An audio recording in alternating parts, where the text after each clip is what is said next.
Jelang Idul Adha, umat Muslim Nusantara tentu sudah sibuk mempersiapkan kurban terbaik mereka. Mulai dari kambing, domba, hingga sapi dengan harga yang cukup fantastis. Uniknya, tak hanya sekedar bobot hewan kurban yang menjadi perhatian penjual ataupun pembeli. Tampilan pun juga menjadi salah satu faktor harga melonjak tinggi. Tak heran, bisnis salon kambing menjadi senjata rahasia penjual sebelum memasarkan hewan kurban.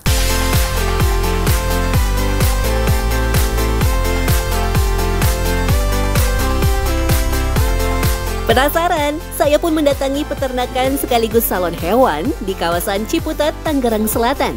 Tak ketinggalan, saya juga membawa kambing kesayangan saya si Putih untuk didandani.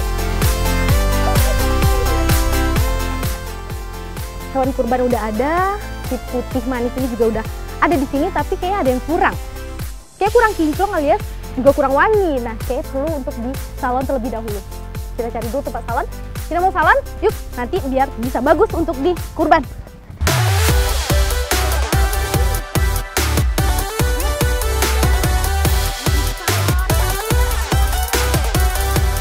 Mas, aku bisa salon nggak? Bisa, Kakak. Duh. Nih, ini dari tadi udah rewel karena pengen di salon. Boleh, katanya kita biar salon. bersih, biar wangi. Bisa, Mas? Bisa. Ini aku harus nunggu berapa lama? Sekitar masih ada satu kandang lagi, Kakak, yang bakal habis ini baru Dia? Iya. 100 lagi? ratusan lagi. Ya. Mengelola hampir semua jenis kambing mulai Jawa Randu, PE, sampai Bur, El selaku pemilik menyebut, satu kambing bisa terjual dengan harga 4–15 juta rupiah. Mas, ini kan yang dikurban alias yang dikonsumsi itu kan bagian perutnya, dalamnya. Tapi kenapa sih yang dirawat juga bagian luarnya gitu? Ya, jadi gini, Kakak, selain kita emang dalamnya kita dari pakannya, kita juga harus jaga kualitas luarnya. Kayak bulunya itu biasanya kita untuk daya tarik si pelanggannya yang untuk berkurban kayak gitu, dan biasanya minat orang karena ngeliat kualitas kambing dari luarnya aja pun dia bisa meningkat gitu, Kakak. Akhirnya, setelah menunggu lumayan lama, giliran si Putih untuk didandani. Saya jadi penasaran gimana proses salon kambing. Oke, ini pertama kali apa dulu nih? Biasanya kita siram dulu pakai air. Nah, Kakak boleh coba. Ini aku mandiin sendiri ya.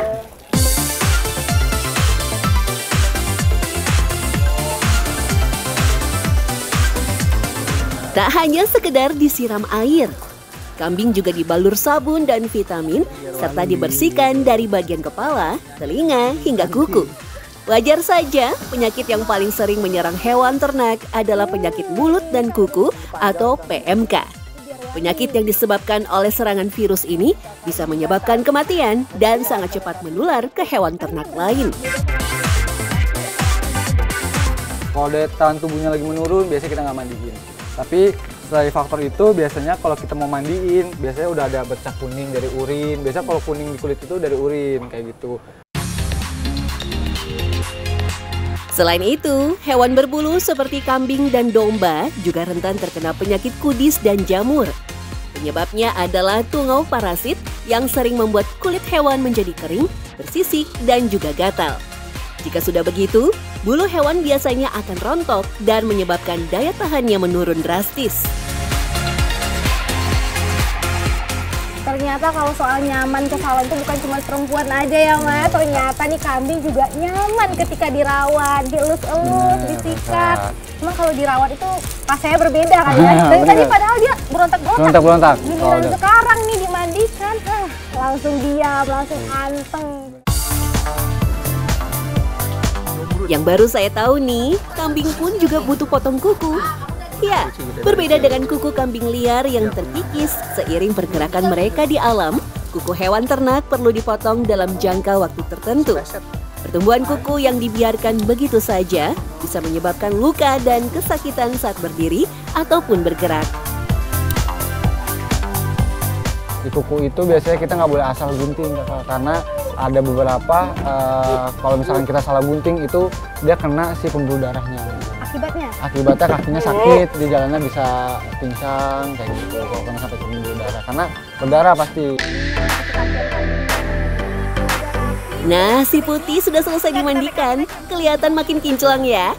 Tetapi menghasilkan kambing yang menarik dan sehat tentu harus dibarengi dengan perawatan pada kandang. Sebelum kambingnya masuk selesai dimandikan, biasanya kita sikat atau kita steam kandang ini. Kayak gini kita steam dulu, habis itu disinfektan masuk. Untuk biar nggak ada kuman atau apapun itu kayak bekas-bekas urin. Ada obat-obat khusus nggak sih Mas? Ini karena aku berada di sini aja nih, nggak ada bau kambing yang terlalu menyengat gitu. Ya. Apa karena ini salonnya selalu perfect gitu? Nih jadi kalau untuk masalah bau dari kotoran atau urin itu biasanya kita di bawahnya ini kita tebar yang namanya pasir dolomit sama ada cairan ALK namanya. Kalau pasir dolomit itu fungsinya memang untuk mengurai si bau, sama si cairan ALK ini untuk mengurai si kotoran itu. Tak hanya kambing yang ukurannya relatif kecil, salon cantik ala ternak juga diterapkan pada sapi loh. Wah, gimana caranya ya? Nah, ternyata nggak cuma kambing yang butuh perawatan alias masuk ke salon. Sapi sebesar ini ternyata juga butuh perawatan dan harus tenaga ekstra. Nanti dikerjakan sama mas-mas ini ya.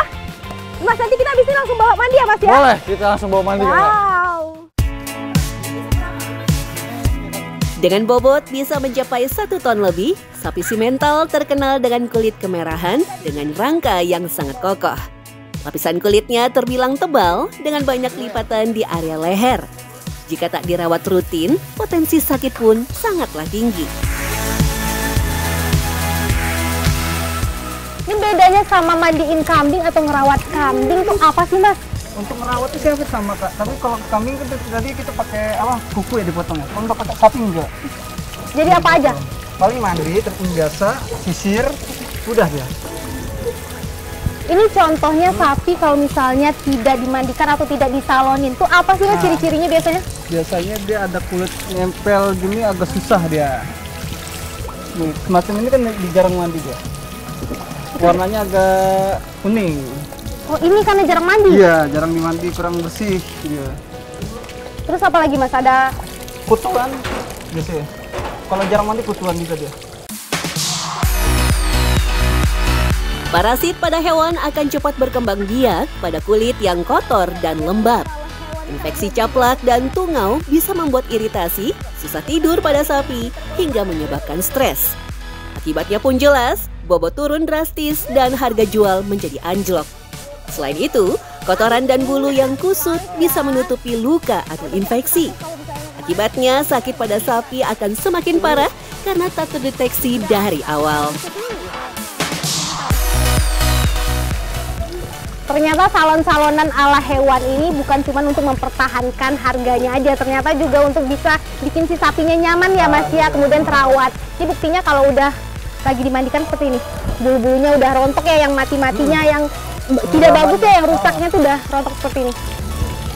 Nanti dia bakal kinclong ya Mas ya. Kinclong lagi, seperti bulu baru. Nanti bakal. Meski terlihat mudah, memandikan sapi pun punya resiko tinggi ya. Semua harus dilakukan dengan sangat hati-hati. Pasalnya, tendangan sapi bisa mencapai 3 kali lipat pukulan petinju kelas berat. Mas, kalau untuk jadi kiper alias yang ngerawat nih hewan-hewan, sapi-sapi besar ini tuh punya kesulitan nggak sih Mas? Pengalamannya apa? Kesulitannya itu seperti ya ini. Seperti ini nih. Kalau lagi dengan nyaman nggak mau dimandiin, gini. Oh iya. Terus pengalamannya kemarin-kemarin pernah seperti apa sih Mas? Pengalaman saya pernah diseruduk sama dia. Oh iya. Pernah diinjak. Kalau diseruduk kita hampir 2 minggu, dada sama paha saya memar. Iya. Itu biasanya kenapa? Dia nggak nyaman kayak gimana dia. Udah gitu bekas berantem juga sama sebelahnya. Berarti untuk memandikan si hewan ini nggak bisa sembarangan. Ada resiko yang memang harus ditanggung ya Mas. Iya. Mulai dari ketendang, kemudian juga keinjak ya. Wow, Mas keren sih bisa. Kejepit juga, Iya. Keren-keren. Mas bisa mandikan nih hewan yang beratnya aja nih bisa 750 kilogram. Dalam sebuah hadis Rasulullah bersabda, sesungguhnya kurban paling dicintai Allah adalah yang paling mahal dan paling gemuk. Tak heran, semua berlomba-lomba untuk memberikan hewan kurban terbaiknya. Salah satunya tentu dengan merawatnya di salon hewan.